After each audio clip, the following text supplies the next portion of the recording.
प्रिय दर्शकों, स्वागत है आप सभी का अध्यात्म और ज्योतिष में।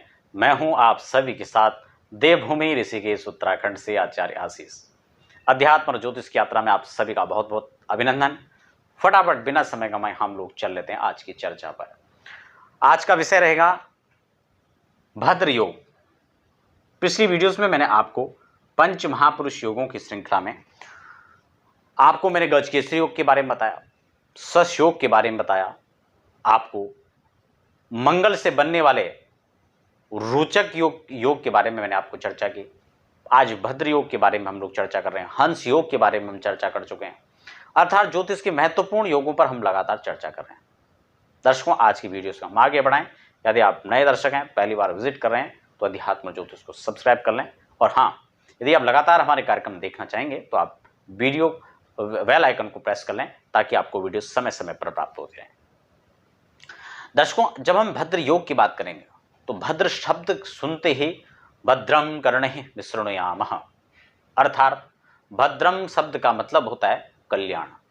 यह कल्याणकारी योग है, यह विशिष्ट योग है और यह योग अत्यंत प्रभावशाली योग है।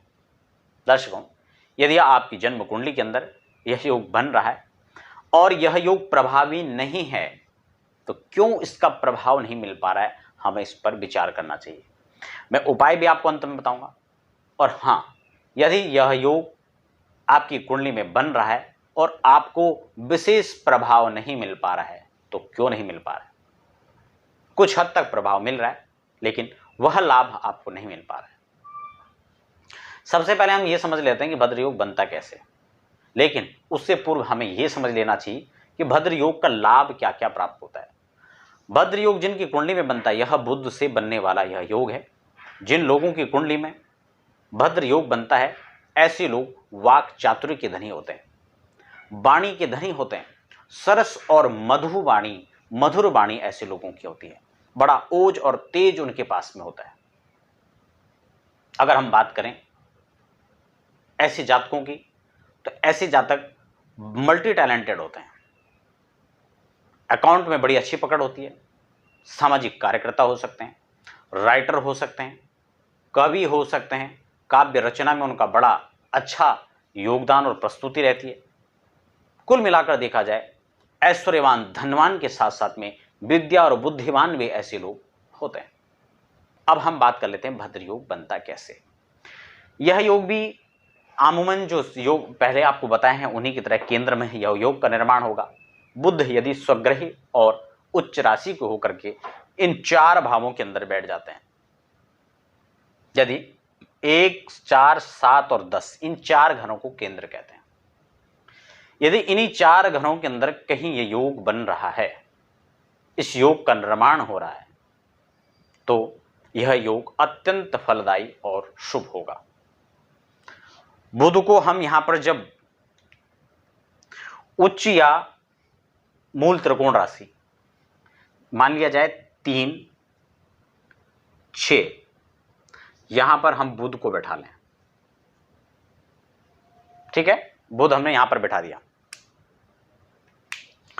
3 राशि का मतलब हुआ मिथुन राशि और 6 का मतलब हुआ कन्या राशि। तो कन्या राशि इनकी उच्च राशि भी होती है। कन्या बुध में उच्च के भी होते हैं और स्वग्रही और मूल त्रिकोण राशि भी उनकी यही कहलाई जाती है।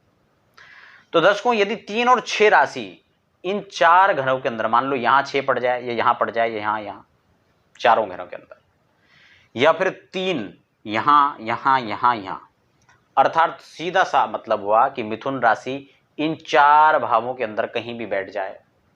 आपके कुंडली के अंदर मिथुन राशि इन चार घरों के अंदर कहीं भी बैठ जाए, या फिर कन्या इन चार घरों के अंदर कहीं भी हो और उसमें बुध बैठ जाए,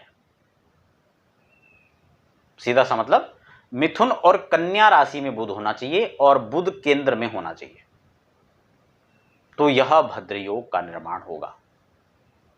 अब यह योग का फल मैं आपको बता चुका हूं, लेकिन यह योग प्रभावी कब होगा, आपको अत्यंत फल कब प्रदान करेगा, जब बुध की महादशा आएगी या बुध किसी के अंतर में चलकर आएंगे, तो यहां पर बुध आपको विशेष प्रभाव देंगे। लेकिन बात यह भी आती है, आप अपनी और अपने बच्चों की कुंडली या अपने मित्रों की कुंडली, अपने रिलेशन में जो भी हैं आप उनकी कुंडली में देख सकते हैं कि क्या योग बन रहा है तो उसका प्रभाव कितना है। और यदि इसका पूरा प्रभाव आपको नहीं मिल पा रहा है तो आपको क्या कर लेना चाहिए जो आपको इसका प्रभाव मिले। आपको अपने जीवन काल में बुध को स्ट्रांग करने के लिए आपको कुछ उपाय मैं यहां पर बता देता हूं। सबसे पहले तो यह इफेक्टेड नहीं है तो आपको देखना चाहिए कि आपका बुध जन्म कुंडली के अंदर कहीं किसी पाप ग्रह से पीड़ित तो नहीं है, या फिर अस्तु तो नहीं है, या फिर अंश और कला के साथ में इसकी क्या स्थिति है, कितने अंश पर बुध बैठे हुए हैं,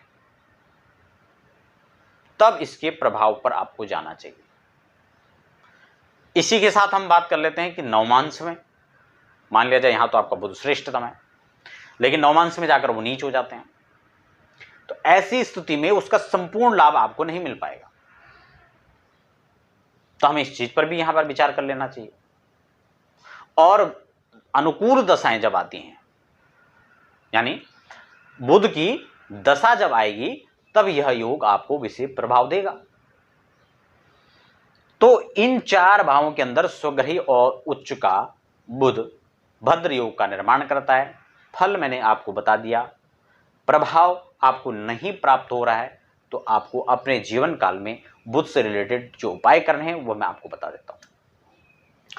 आप पन्ना धारण कर सकते हैं, लेकिन रत्नों को आप धारण करने से पहले रत्न का सलाह आप लीजिए, क्योंकि रत्नों का जब शुभ प्रभाव भी होता है तो वहीं कई बार उनका साइड इफेक्ट भी देखा जाता है।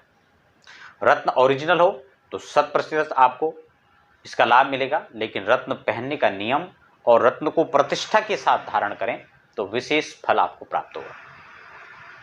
ऐसे लोगों को मैं एक चीज और बता दूं जिनकी कुंडली में भद्र योग का निर्माण हो रहा है, आप अपने जीवन काल में कभी भी आप आंवले का एक वृक्ष रोपित करें। हो सके तो मंदिर में करें, ऐसे स्थान में देवालय में करें जहां पर आंवले की पूजा आप भी कर सको और सभी भक्तगण वहां पर उनकी पूजा करें।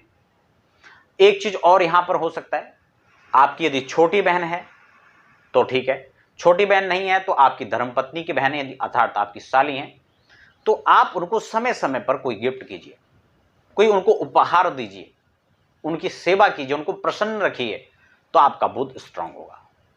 पन्ना धारण कर सकते हैं, आंवले का वृक्ष रोपित कर सकते हैं, अपनी बहन या साली को, वह भी आपकी बहन है, आप उनको भी जो है कोई उपहार समय समय पर दे सकते हैं। हरे परिधान को आप जो है अपने आप पहन सकते हैं समय समय पर, कोई भी कपड़ा या फिर कोई छोटा वस्त्र भी आप अपने पास हरा रख सकते हैं जो आपके लिए लकी रहेगा। तो दर्शकों, ये था भद्र योग को लेकर के, भद्र महापुरुष योग को लेकर के, धन योग को लेकर के आपके साथ विशेष चर्चा। कोई प्रश्न, कोई आपको बात समझ में नहीं आती तो आप नीचे कमेंट बॉक्स में लिख सकते हैं, और हाँ, व्यक्तिगत जानकारियों के लिए आप नीचे दिए गए अपॉइंटमेंट नंबर पर संपर्क कर सकते हैं।